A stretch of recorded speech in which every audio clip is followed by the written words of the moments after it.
You know, at every stage of our lives, we make decisions that will profoundly influence the lives of the people we're going to become. And then when we become those people, we're not always thrilled with the decisions we made. So young people pay good money to get tattoos removed that teenagers paid good money to get. Middle-aged people rush to divorce people who young adults rushed to marry. Older adults work hard to lose what middle-aged adults worked hard to gain. On and on and on. The question is, as a psychologist, that fascinates me is, why do we make decisions that our future selves so often regret? Now, I think one of the reasons I'll try to convince you today is that we have a fundamental misconception about the power of time. Every one of you knows that the rate of change slows over the human lifespan, that your children seem to change by the minute, but your parents seem to change by the year. But what is the name of this magical point in life where change suddenly goes from a gallop to a crawl? Is it teenage years? Is it middle age? Is it old age? The answer, it turns out, for most people is now, wherever now happens to be. What I want to convince you today is that all of us are walking around with an illusion that history, our personal history, has just come to an end, that we have just recently become the people that we were always meant to be and will be for the rest of our lives.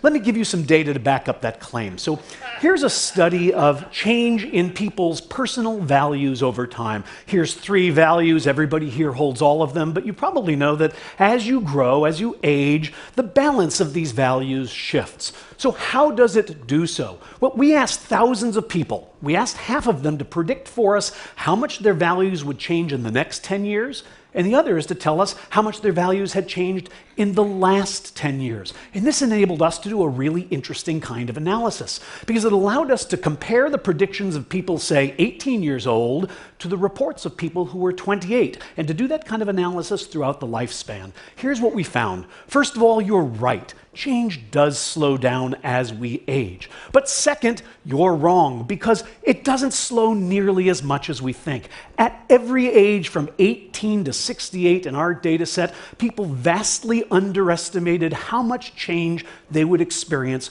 over the next 10 years. We call this the end of history illusion. To give you an idea of the magnitude of this effect, you can connect these 2 lines, and what you see here is that 18-year-olds anticipate changing only as much as 50-year-olds actually do. Now, it's not just values, it's all sorts of other things. For example, personality.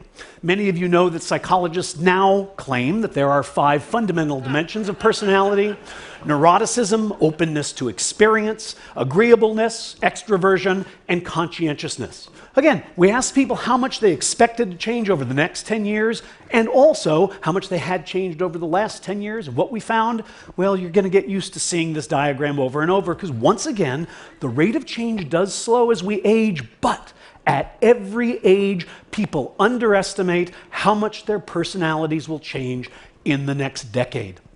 And it isn't just ephemeral things like values and personality.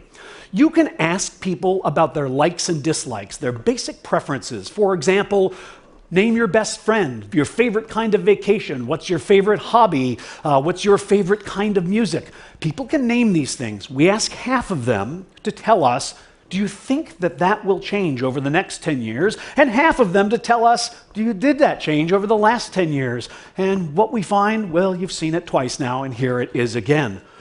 People predict that the friend they have now is the friend they'll have in 10 years. The vacation they most enjoy now is the one they'll enjoy in 10 years. And yet, people who are 10 years older all say, that's really changed. Does any of this matter? Is this just a form of misprediction that doesn't have consequences? No, it matters quite a bit, and I'll give you an example of why. It bedevils our decision-making in important ways.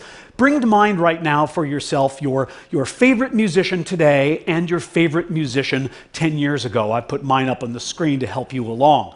Now, we ask people to predict for us, to tell us how much money they would pay right now to see their current favorite musician perform in concert 10 years from now. And on average, people said they would pay $129 for that ticket.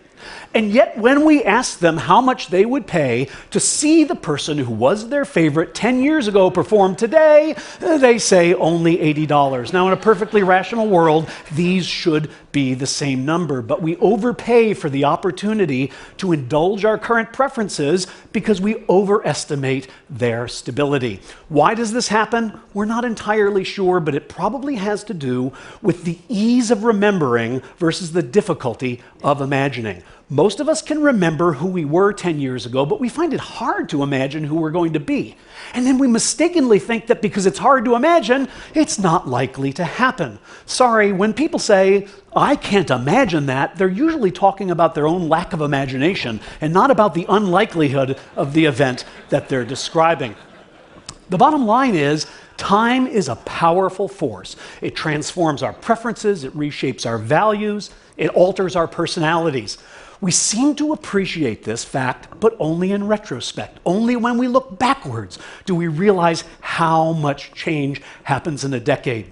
It's as if, for most of us, the present is a magic time. It's a watershed on the timeline. It's the moment at which we finally become ourselves. Human beings are works in progress that mistakenly think they're finished.